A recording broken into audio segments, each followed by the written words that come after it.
muslimin yang dimuliakan oleh Allah Subhanahu wa taala, manusia itu Allah tugaskan di permukaan bumi itu adalah untuk bekerja.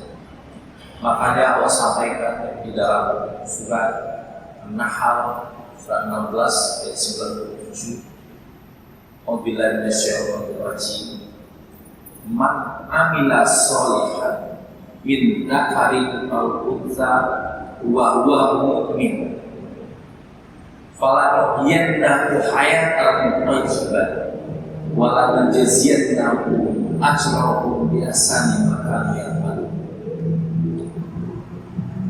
Allah sampaikan, siapa saja di antara manusia ini yang berbuat, yang bekerja, yang beramal dengan amal yang soleh, dengan tindakan yang soleh, baik laki-laki ataupun perempuan, dan dia beriman kepada Allah, maka janji Allah, falanuhyiyannahu hayatan thayyibah, maka Allah akan anugerahkan kepada dia kehidupan yang baik, kehidupan yang aman, kehidupan yang sejahtera di dunia ini.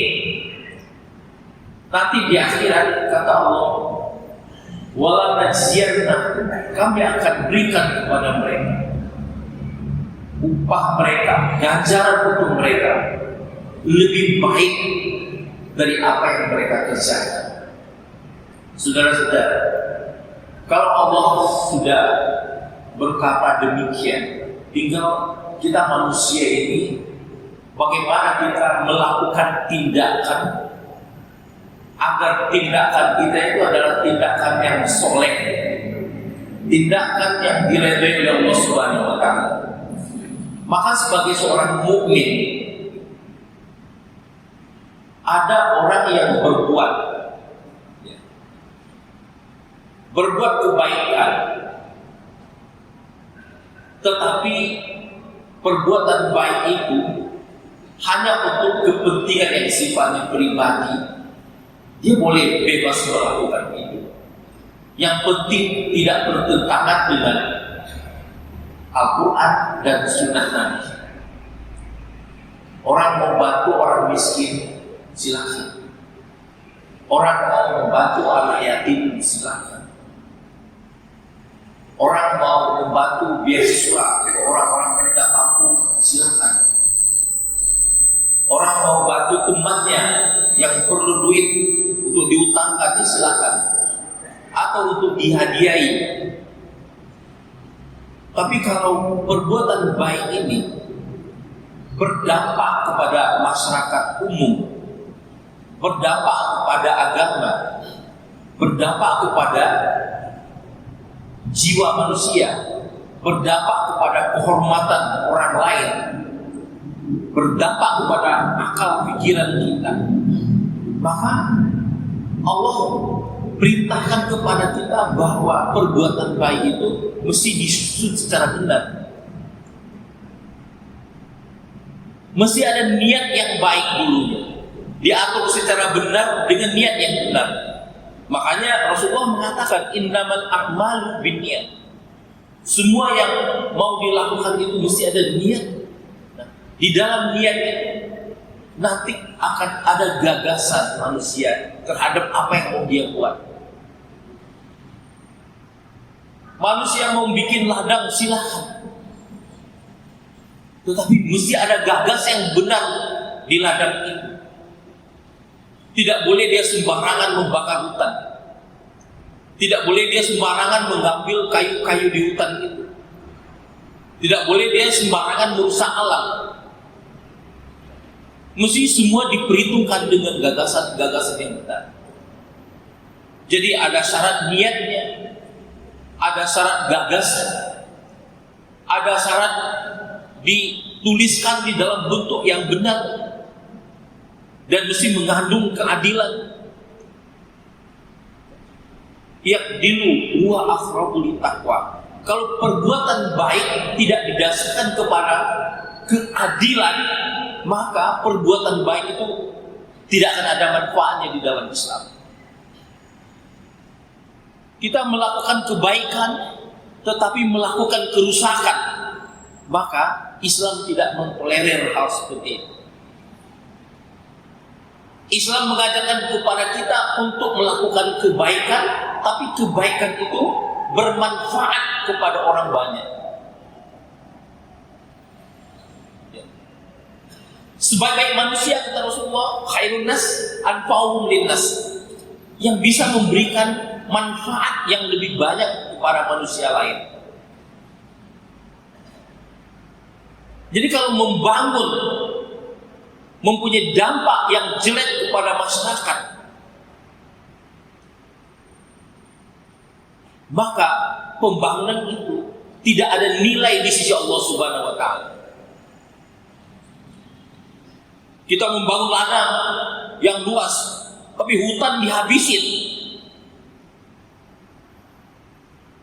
ekosistem dirusak, muncul banjir,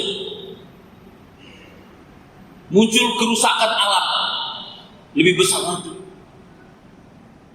Maka itu tidak sesuai dengan konsep Islam. Silakan kita mau membangun, tetapi tidak boleh melakukan kerusakan. Boleh kita menambang batu bara, menambang nikel, menambang apapun, tetapi jangan menimbulkan kerusakan. Jangan membuang racun-racun yang dibuat melalui tambang itu ke dalam laut, sehingga merusak ekosistem laut. Karena itu bukan konsepnya Islam. Islam membangun, tetapi dia memperbaiki kebaikan-kebaikan yang ada di dalam masyarakat.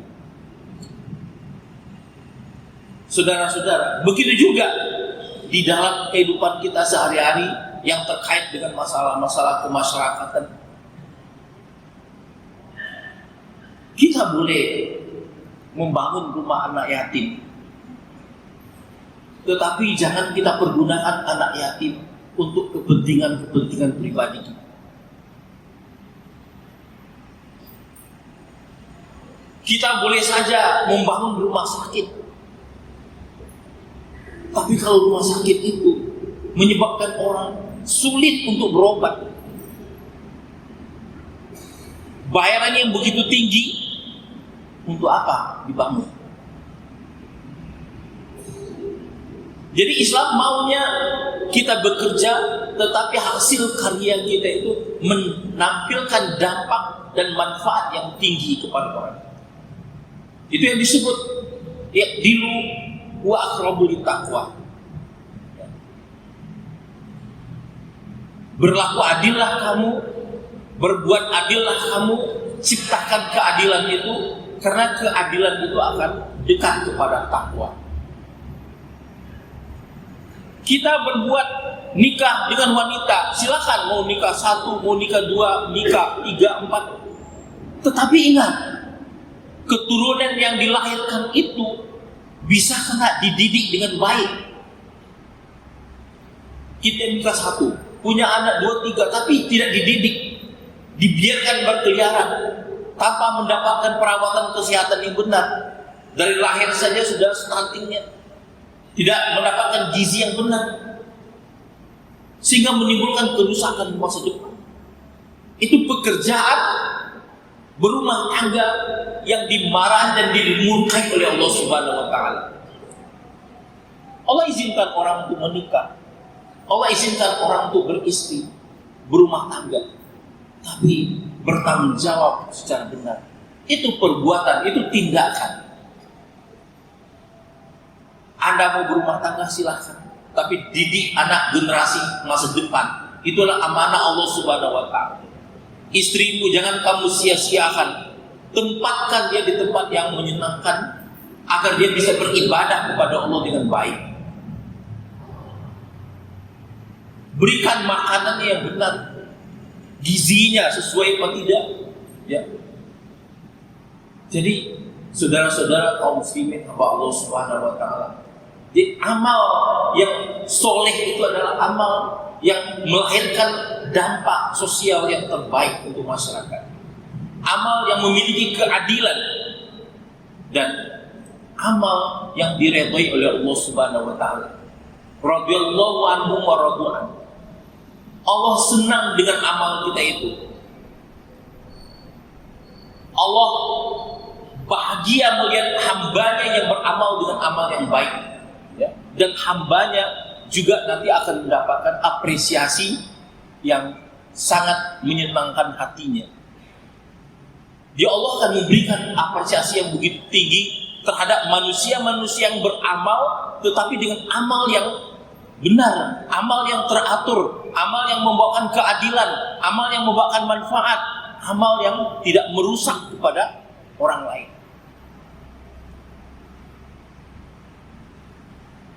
Manusia bisa saja beramal di dalam kemasyarakatan, mau berdemokrasi silakan, kalau itu membawa kebaikan kepada masyarakat. Tapi kalau demokrasinya menimbulkan kerusakan kepada masyarakat, untuk apa dia berdemokrasi? Jadi ketakwaan seseorang itu akan menjadi ukuran dari setiap amal yang dia wujudkan. Makanya yang memegang pabrik polisi itu di dalam Islam mesti orang-orang yang ulul albab, yang cerdas dan mempunyai sifat takwa. Kita juga memiliki undang-undang pendidikan kita melahirkan manusia bertakwa. Kenapa penting bertakwa itu? Karena manusia-manusia bertakwa itulah yang akan bisa mewujudkan cita-cita kemerdekaan Indonesia itu. Kalau manusianya tidak bertakwa kepada Allah, mustahil mereka akan bisa mewujudkan cita-cita kemerdekaan itu. Nggak ngerti dia. Saudara-saudara kaum muslimin hamba Allah yang dimuliakan Allah Subhanahu wa taala, mari kita bekerja baik secara pribadi maupun untuk pekerjaan publik, untuk pekerjaan kemasyarakatan, untuk pekerjaan kenegaraan. Kita ciptakan situasi yang paling terbaik untuk membangun masyarakat di masa depan. Mari kita bekerja dengan niat yang baik. Mari kita membangun dengan penuh keadilan. Mari kita membangun yang membawa kepada kemasyarakatan kesejahteraan terhadap seluruh bangsa Indonesia. Siapapun yang ada di alam bumi Indonesia itu, mesti kita wujudkan kesejahteraan untuk mereka. Inilah yang diajarkan oleh Rasulullah kepada umatnya, sehingga umat-umat yang lahir pada periode Mekah, pada periode Madinah terutama, merasakan nikmatnya menjadi seorang muslim, ataupun nikmat sebagai orang yang tidak Islam tapi tinggal di bawah lindungan kerajaan Islam itu. Kenapa? Karena mereka mendapatkan kebaikan, mendapatkan manfaat, mendapatkan berbagai fasilitas untuk kesejahteraan hidupnya di dalam menghadapi kegiatan sehari-hari. Demikian Islam mewujudkan suatu amal, di mana amal itu adalah amal yang baik, yang membawa kepada kebaikan dunia dan juga kebaikan akhirat. Semoga khutbah yang pendek ini bermanfaat buat saya dan buat kita bersama. Fa'tabiru ya ulil absar la'allakum tuflihun. Astaghfirullah innahu huwal ghafurur rahim.